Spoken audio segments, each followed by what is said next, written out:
Spangler. On this Around the Arch, we'll show you how city employees worked around the clock to clear neighborhood streets. We'll also show you why it was such a difficult task to clear the snow from neighborhood streets.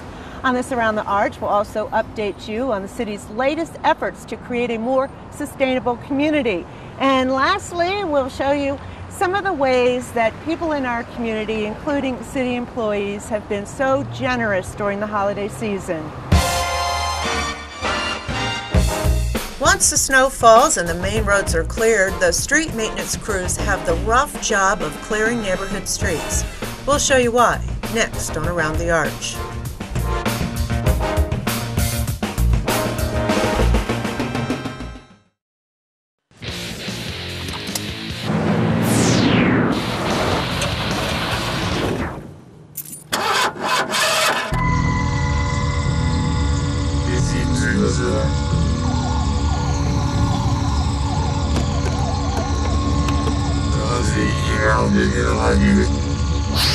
Always buckle up.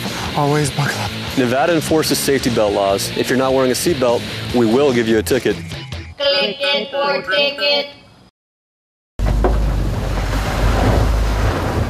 We caught up with this city employee on his 13th day in a row working to clear Reno streets. When the snowstorm began on December 6th, the city's street maintenance staff began working 24/7.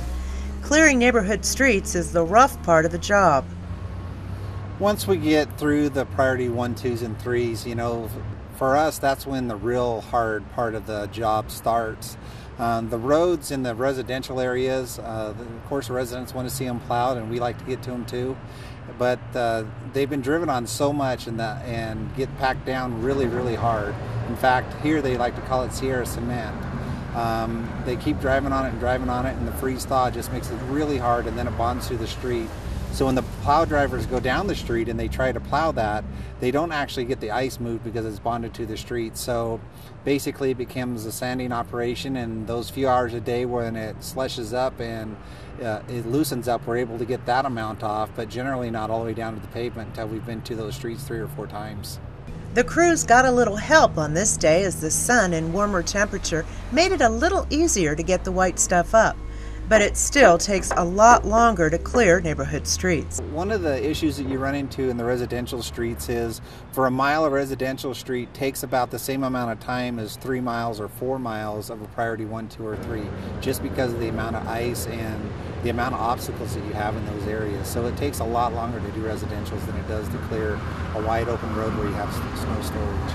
There are obstacles like cars parked on the street and the issue of where to put all the snow. Once the drivers get out there and try to plow in residentials, oftentimes you have on-street parking and there really isn't anywhere for the snow to go. So, and then of course we make berms. Anytime you have this much snow and you're going to go down the street and plow, there's going to be berming. And so the drivers try to do the best they can to make that minimal, but in order to get the snow off, there's going to be berms left behind. The street maintenance crews are hopeful residents will help them out by keeping a safe distance from the plows and driving slowly. Daryl reminds us that there is a plan in place when the snow falls. The crews work different areas of the city and always clear the main streets first. Our priorities every time it snows are going to be our priority 1 and 2 streets to go out there and make sure that we have the main thoroughfares cleared. So if there's an issue with an emergency situation, those vehicles can get there. Also, it allows people, once they get out of the residentials, a clear path to go to stores or hospitals or wherever they need to go. So we hit our primary priority 1 routes, and then we get into the 2 routes, which are very high traffic roads as well, just not quite as high traffic as our number 1s. They're still emergency routes, and we get into those and get those cleared, and then of course we go into school zones after that. In December of 2009, the crews had to work around several inches of snow that fell during 2 different storms, cold temperatures, freezing fog, and ice.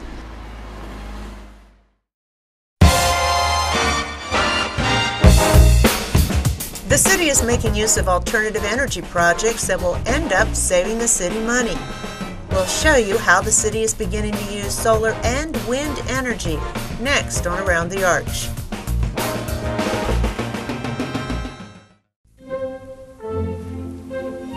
Two words for you. Pop quiz. Ready?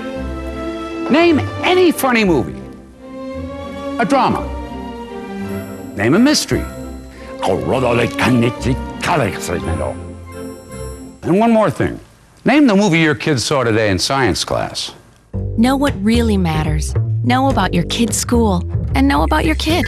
Find out 100 ways to know more, do more. The city took a big step towards using more solar energy. The council held a ceremony before a Bighorns game at the Reno Event Center to celebrate the installation of solar panels on the roof and to accept a $1 million rebate check from NV Energy. The energy savings on this solar project alone will generate 402,300 kilowatt hours per year. That saves approximately $44,000 each and every year. The solar array provides 25% of the electricity for this whole building here and 100% of the power for the Reno Bighorns, making us the only pro team in America to be solar powered. The city is paying for the project with rebates, federal grants, and bonds paid by guaranteed energy savings. NV Energy's CEO, Michael Yakara, presented the check to the City of Reno. This is the largest solar establishment, solar project, solar production on a building in the state of Nevada. The solar panels on the Reno Event Center are part of a $20 million plan to make the City of Reno a more sustainable community. Reno Council member Dwight Dortch led the dedication ceremony for a new wind turbine at the Stead wastewater treatment plant. The 15-kilowatt turbine here will offset energy use and save the city about $4,273 a year. This one in particular, I want to thank Councilman Dortch for making sure that we didn't just concentrate in downtown Reno. The North Valleys is part of Reno too. The Stead treatment plant uses a huge amount of energy, and we wanted to make sure that we did something out here in this community also. So thank you very much, Dwight. The wind turbine is being paid for with stimulus funds and rebates. Now this installation was made possible through the stimulus bill, energy efficiency and conservation block grant program, and NV Energy wind generations rebate. We're happy to say that we are the first city in Nevada to use wind generations rebates, and this wind project is also the biggest wind generator in the wind generations program. On hand for the ceremony was NV Energy Vice President of External Affairs Mary Simmons, who came to present a check to the city for $40,000. I wanted to congratulate the City of Reno on its commitment to renewable energy and all of the green programs that they have. They really have set a standard for this community for others to follow. On a normal afternoon out here, you're going to see that wind turbine moving.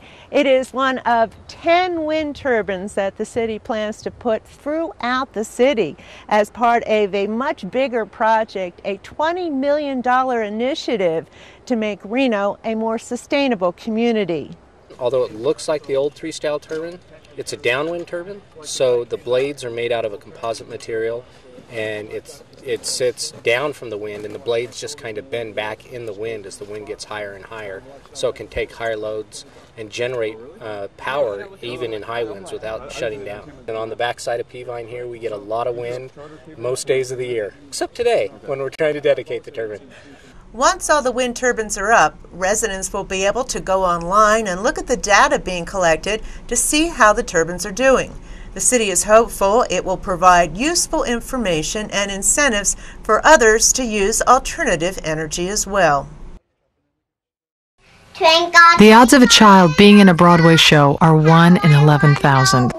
The odds of a child being diagnosed with autism, 1 in 166. To learn the signs of autism, visit autismspeaks.org. Acting Reno Fire Chief Tim Alameda led a badge ceremony for firefighters being promoted to Battalion Chief, Fire Marshal, and Captain and Fire Equipment Operator.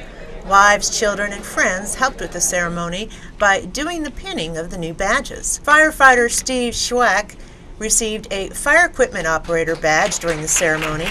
Firefighters who successfully complete the Fire Operators Academy become eligible to serve as acting fire equipment operators. Bruce Brown, Randy Cook, Adrian Leisure, and Ron Lennon were promoted to fire captains. As fire captains, they will supervise fire station operations, fire engine or ladder truck and rescue field operations. Jeff Frank, Todd Keckley, and Sandy Munns received Fire Battalion Chief badges.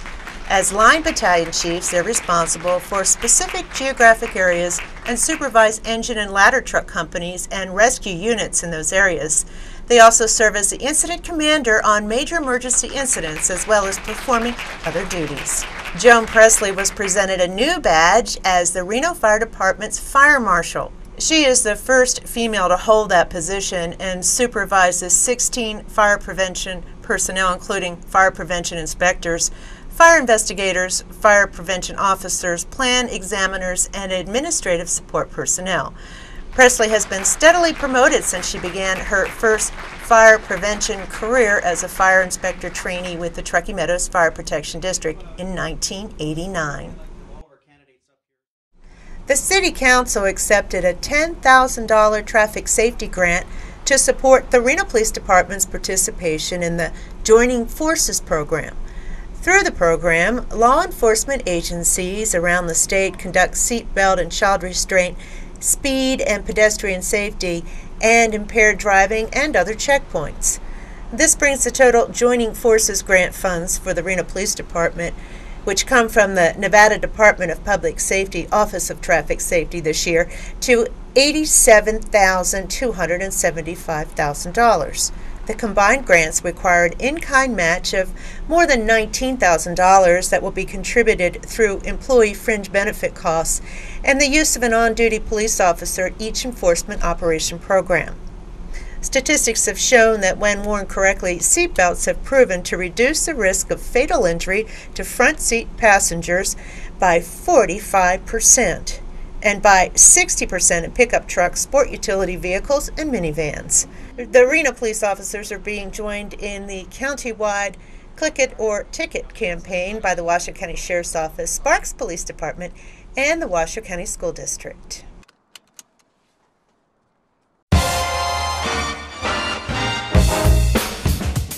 The city is working to help first-time home buyers purchase a foreclosed home in our community.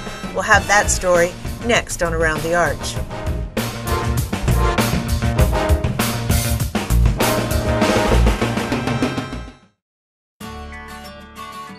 I drive rovers on Mars for NASA. I lead the world's top engineers preparing bridges for earthquakes. I do research for the Air Force. I created a non-profit program for women in Uganda. I work with the United Nations. I am a University of Nevada professor. I am a University of Nevada professor. Teacher. Motivator. Explorer. University of Nevada, Reno. Global perspective, practical learning. Reno resident Pam McLean has her fingers crossed that she'll soon be moving into this northwest Reno home. Pam is a first-time homebuyer who is taking advantage of programs funded by the federal government to sell foreclosed homes. She can hardly curb her excitement. Again, it needs some work, and the supports underneath. I'm going to have to redo. Yard. Isn't it beautiful? I love the way the tree comes up through the patio. So it needs to be finished, and like I said, underneath the supports aren't quite right, so I need to do that. You know, there's a little retaining wall to fix, just little things, but luckily all my years of experience in construction are finally going to pay off to my benefit instead of my landlord's. So you said the first thing you're going to do is paint it? I need to make some friends with the neighbors, so my first thing is to get in here and paint it. Pam and her realtor, Tiffany Dean, have been house hunting for 2 months. A lot of homes Pam likes sold within 24 hours of going on the market or went for higher than the listed sales price.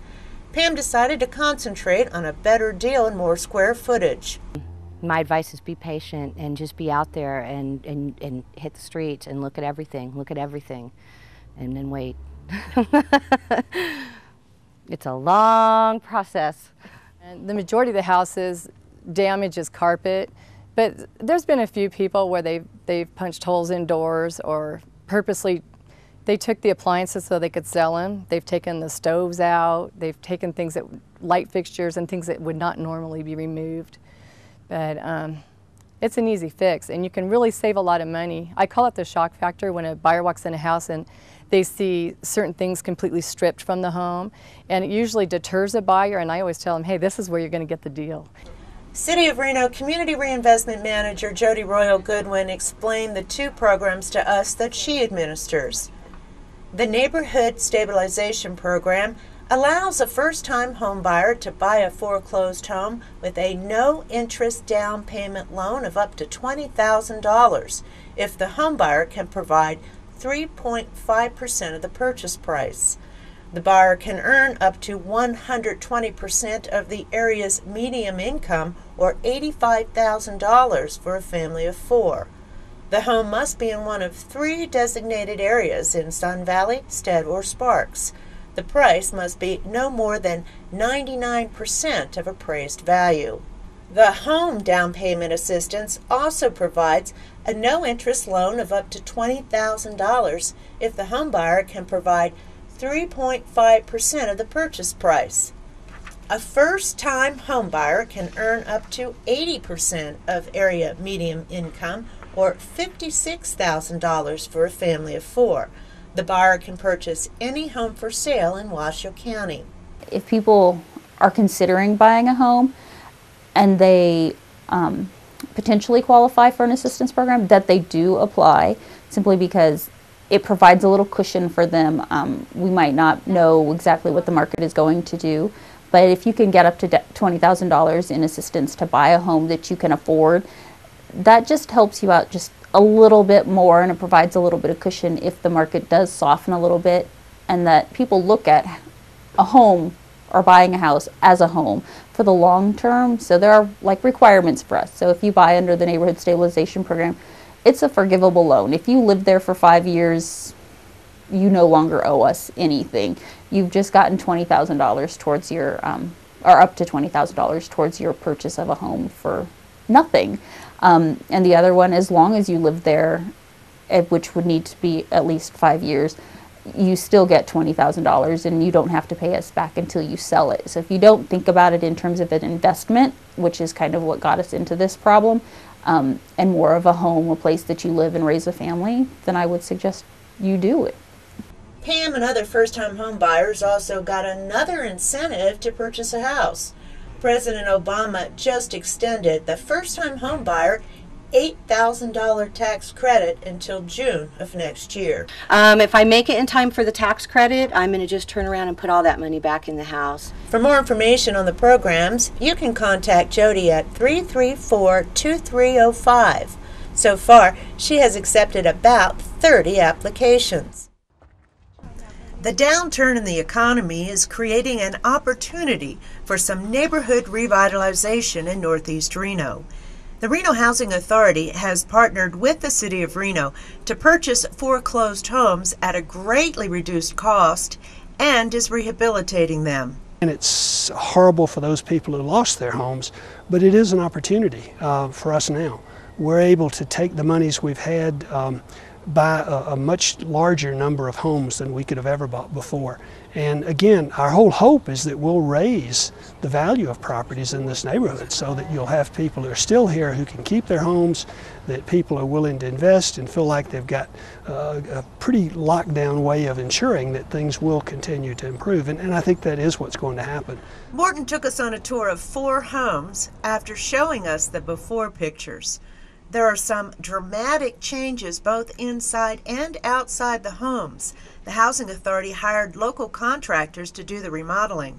The whole idea is that if you buy the a certain number of vacant houses and you fix those up, you try to show that people are wanting to improve the neighborhood, that you'll have other people trying to follow that same example. You'll have investors who are saying, wow, this is a good deal. I can buy a house here, fix it up, and know that I've made a good investment.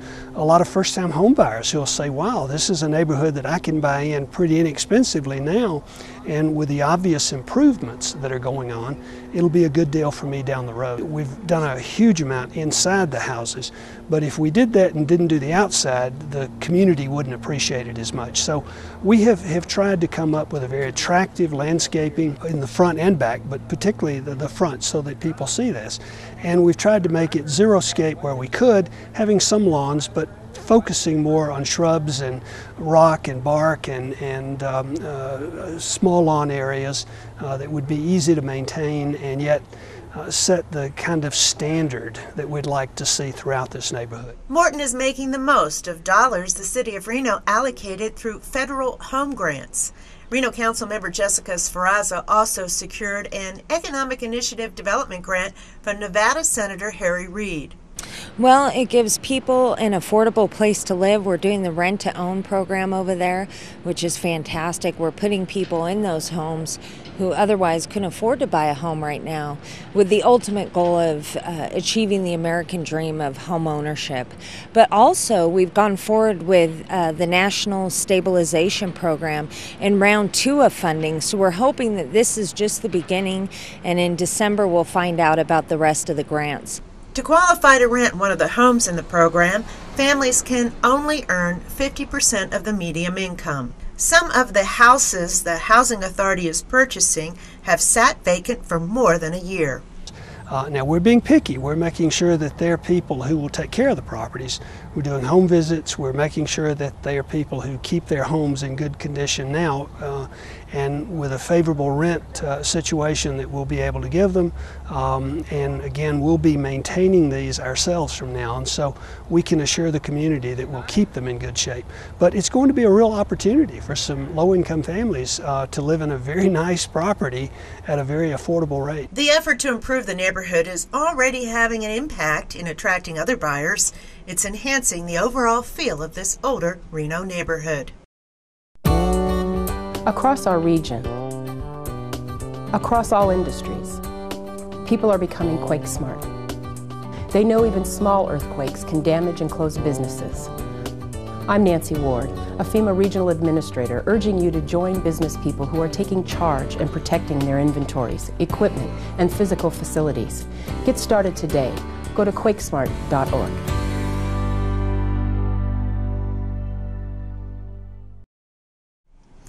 Next time you're near the playground area of Whitaker Park, you'll notice a whimsical-looking tree among the other trees in the park. The City of Reno just celebrated the installation of an art sculpture there called Treespire. The newest addition to the City of Reno's public art collection was previously exhibited at Burning Man in 2007 and then in Reno last fall as part of the Mangrove exhibit downtown. The 15-foot steel tree is now a permanent sculpture in Whitaker Park in Old Northwest Reno. Tabasco Mills and the Iron Monkeys of Seattle designed and built the sculpture using recycled construction and other materials. Reno Ward 5 Councilmember Dave Iazzi led the dedication event. The art piece is in his neighborhood of the city. I don't know whether this helps, but for me it does. How this tree's already changed things is, like I said, we live a few blocks away, and my grandson, 2-year-old grandson, was here the other day, and he says that's the magic tree. He's already named it the magic tree. I don't know why. You can't ask a 2-year-old why, but that's from now on. That's what we're going to call it when we drive by here. So we really think that this is a wonderful addition to the City of Reno. Black Rock City has been a tremendous inspiration to the City of Reno. I think one of the reasons why, the major reasons why, is because it's a temporary city. It doesn't have a lot of the politics that we do here about local art as opposed to international art. It's all international art to the Black Rock City because everyone comes from everywhere, but they've also really embraced a lot of local artists. And a lot of local artists have done some tremendous work there, and they've gone on to do more work in the City of Reno because by putting those things, their energy behind their projects in Black Rock City and Burning Man, it's helped them learn how to be better artists. The Black Rock Arts Foundation, a group that works to find other places to display Burning Man art after the annual Black Rock City event near Gerlach, received a $5,000 Public Art Challenge grant from the City of Reno to help purchase the artwork and pay for installation. City Council member Dave Iazzi added $1,000, and the Ward 5 Neighborhood Advisory Board allocated a $4,000 Community Pride grant.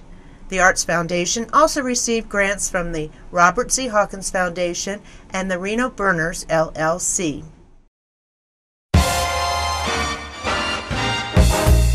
Reno's public safety employees and others have gone out of their way to make the holidays special for children in transition. We'll take you to a party where Santa came to fill children's dreams. Next on Around the Arch. Reno firefighters and police officers, with the help of a lot of volunteers and others, made sure children here have a Christmas despite their family's circumstances. Our community in the Reno-Sparks area are amazing. They're just so generous with what they've done to make this a success. For the 7th year now, there's been a holiday party complete with a firefighting Santa. Organizers of the event invited more than 100 children who mostly live in the downtown area. Volunteers chaperoned the kids for the day. We have kids that are living in the hotels, motels. Some of them we found are actually living in their cars with their families. And then from the homeless shelter. Most of the names we get are from our personnel on the Reno Fire Department that have responded to these kids throughout the year. They try to keep track of them so that they can make sure they bring them here for this event. Boys and Girls Club gives us names. Some of the school principals are involved in the project. And then the Downtown Pathfinders Ministry. After a stop on Santa's lap, the children got to choose gifts and clothing that were donated by the community. She's getting something for everyone in her family. It's awesome. More presents for me. Did you get lots of stuff? Not at home, but yeah, in my bag. An electric airplane. Whoa. There was a lot of fun to be had by all. Act like a reindeer. This year, the Silver Legacy donated the use of the downtown Reno ballroom and filled all the tummies with a great meal. Silver Legacy is in El Dorado once again, beyond generous with providing the staff and all the food for the event. Volunteers painted faces and helped the children make holiday craft projects to take home to their families. Tammy says the giving doesn't stop here.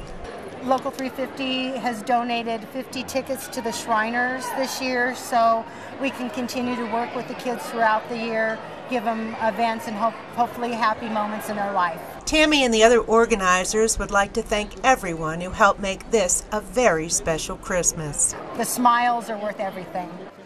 345. Local Marines called out numbers in military style as anxious children waited to receive their gifts in the family shelter at the city's Community Resource Center. The Marines' annual Toys for Tots program collects thousands of toys for needy children. Among the families here are Candy Dean and her 7 children. Her only son, Jonathan, got a big surprise when he was called to receive a special gift. He got what he wanted from Santa. The Dean children come in all sizes, from toddlers to teenagers. The family had their own home in Reno for more than 6 years when Candy's husband lost his job as a truck driver and then a construction worker. We ended up in the motels for almost a year, and we've been on the waiting list since April, and we were really blessed to be able to get in here when we did. We feel safe. We couldn't have asked for a better place to be at Christmas time, except for maybe our own house. Dean showed us where the family is living now. The 2-bedroom unit is 3 times larger than the weekly motel where they were living, and the children have a lot of presents to open. Having a home here at the family shelter is a real Christmas treasure for the Dean family and others who are spending their Christmas here. The family shelter has been open for just more than a year now. It provides shelter to up to 21 families and 6 women who are having a baby or have just given birth.